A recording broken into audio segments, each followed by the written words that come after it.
My guest tonight has written 3 best-selling books, and his TED Talk on inspiring leadership is one of the most watched of all time. When he talks, it is impossible not to listen. My name is Simon Sinek, and I have a clear vision of what I want to build in this world. I imagine a world in which the vast majority of people wake up every single morning inspired to go to work, feel safe when they're there, and return home fulfilled at the end of the day. I promise you, our guests will help you acquire the behaviors and thought patterns you need to be successful in anything that you're trying to accomplish.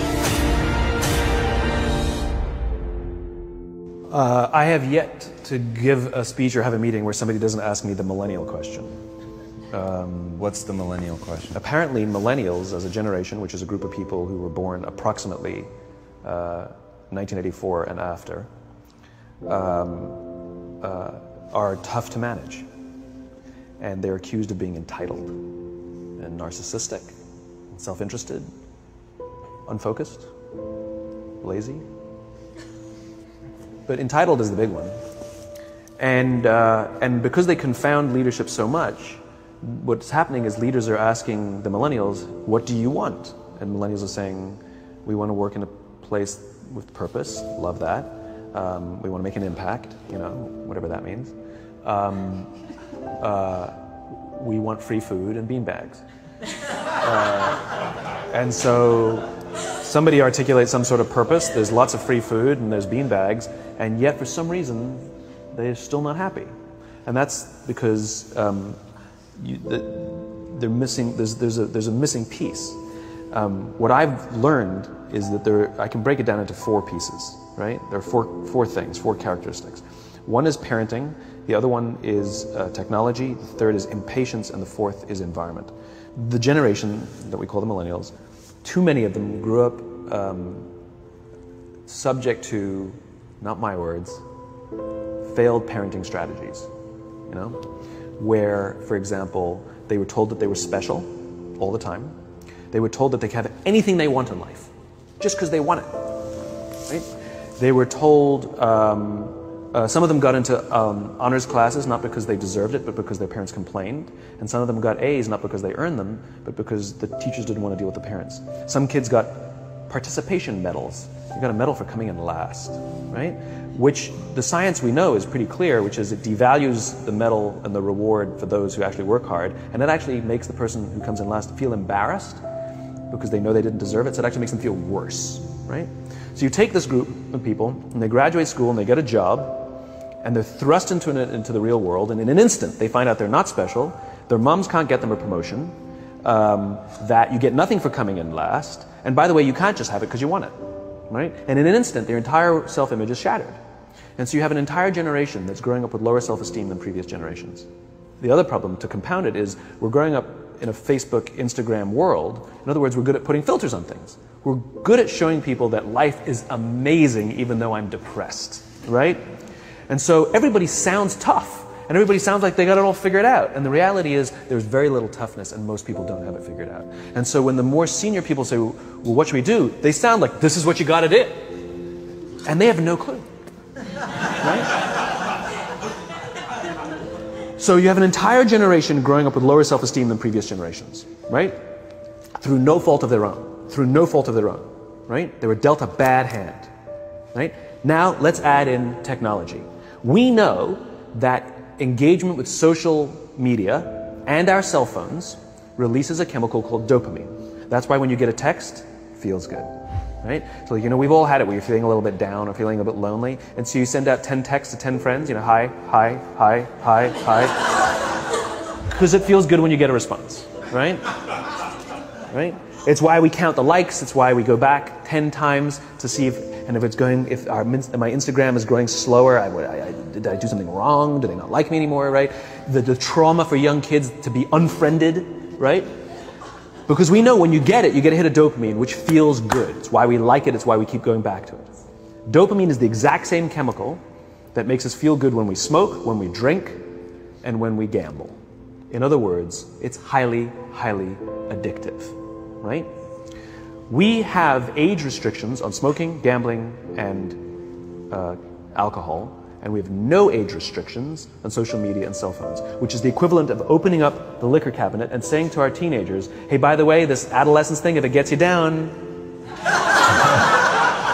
But that's basically what's happening. That's basically what's happening, right? That's basically what happened. You have an entire generation that has access to an addictive, numbing chemical called dopamine through social media and cell phones as they're going through the high stress of adolescence. Why is this important? Almost every alcoholic discovered alcohol when they were teenagers. When we're very, very young, the only approval we need is the approval of our parents. And as we go through adolescence, we make this transition where we now need the approval of our peers. Very frustrating for our parents, very important for us. It allows us to acculturate outside of our immediate families into the broader tribe, right? It's a highly, highly stressful and anxious period of our lives, and we're supposed to learn to rely on our friends. Some people, quite by accident, discover alcohol and numbing effects of dopamine to help them cope with the stresses and anxieties of adolescence. Unfortunately, that becomes hardwired in their brains, and for the rest of their lives, when they suffer significant stress, they will not turn to a person, they will turn to the bottle. Social stress, financial stress, career stress, that's pretty much the primary reasons why an alcoholic drinks, right? What's happening is because we're allowing unfettered access to these dopamine-producing devices and media, basically it's becoming hardwired, and what we're seeing is as they grow older, too many kids don't know how to form deep, meaningful relationships. Their words, not mine. They will admit that many of their friendships are superficial. They will admit that their friends, that they don't count on their friends, they don't rely on their friends, they have fun with their friends, but they also know that their friends will cancel on them if something better comes along. Deep, meaningful relationships are not there because they never practice the skill set, and worse, they don't have the coping mechanisms to deal with stress. So when significant stress starts to show up in their lives, they're not turning to a person, they're turning to a device, they're turning to social media, they're turning to these things which offer temporary relief. We know, the science is clear, we know that people who spend more time on Facebook suffer higher rates of depression than people who spend less time on Facebook, right? These things balanced. Alcohol is not bad, too much alcohol is bad. Gambling is fun, too much gambling is dangerous, right? There's nothing wrong with social media and cell phones. It's the imbalance, right? If you're sitting at dinner with your friends and you're texting somebody who's not there, that's a problem. That's an addiction. If you're sitting in a meeting with people you're supposed to be listening to and speaking, and you put your phone on the table, face up or face down, I don't care, that sends a subconscious message to the room that you're just not that important to me right now, right? That's what happens. And the fact that you cannot put it away is because you are addicted, right? If you wake up and you check your phone before you say good morning to your girlfriend, boyfriend, or spouse, you have an addiction. And like all addiction, in time, it'll destroy relationships, it'll cost time, and it'll cost money, and it'll make your life worse, right? So you have a generation growing up with lower self-esteem that doesn't have the coping mechanisms to deal with stress, right? Now you add in the sense of impatience, right? They've grown up in a world of instant gratification. You want to buy something, you go on Amazon, it arrives the next day. You want to watch a movie? Log on and watch a movie. You don't check movie times. You want to watch a TV show? Binge. You don't even have to wait week to week to week, right? I know people who skip seasons just so they can binge at the end of the season, right? Instant gratification. You want to go on a date, you don't even have to learn how to be like, hey. You don't even have to learn and practice that skill. You don't have to be the uncomfortable one who says yes when you mean no, and says no when you mean no, and yes when you... You don't have to swipe right. Bang, I'm a stud. Right? You don't have to learn the social coping mechanisms, right? Everything you want, you can have instantaneously. Everything you want, instant gratification. Except job satisfaction and strength of relationships, there ain't no app for that. They are slow, meandering, uncomfortable, messy processes. And so I keep meeting these wonderful, fantastic, idealistic, hardworking, smart kids. They've just graduated school. They're in their entry-level job. I sit down with them and I go, how's it going? They go, I think I'm going to quit. I'm like, why? They're like, I'm not making an impact. I'm like, you've been here 8 months. You know? It's as if they're standing at the foot of a mountain and they have this abstract concept called impact that they want to have in the world, which is the summit. What they don't see is the mountain. I don't care if you go up the mountain quickly or slowly, but there's still a mountain. And so what this young generation needs to learn is patience. That some things that really, really matter, like love, or job fulfillment, joy, love of life, self-confidence, a skill set, any of these things. All of these things take time. Sometimes you can expedite pieces of it, but the overall journey is arduous and long and difficult. And if you don't ask for help and learn that skill set, you will fall off the mountain, or you will, the worst case scenario, and we're already seeing it. The worst case scenario is we're seeing an increase in suicide rates. We're seeing an increase in this generation. We're seeing an increase in accidental deaths due to drug overdoses. We're seeing more and more kids drop out of school or take leaves of absence due to depression. Unheard of. These are all, this is really bad.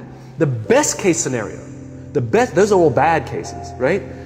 The best case scenario is you'll have an entire population growing up and going through life and just never really finding joy. They'll never really find deep fulfillment in work or in life. They'll just waft through life and it'll be just, it's fine. How's your job? It's fine. The same as yesterday. How's your relationship? It's fine. Like that's the best case scenario. Which leads me to the fourth point, which is environment. Which is we're taking this amazing group of young, fantastic kids who are just dealt a bad hand. It's no fault of their own. And we put them in corporate environments that care more about the numbers than they do about the kids. They care more about the short-term gains than the long-term life of this young human being. We care more about the year than the lifetime, right?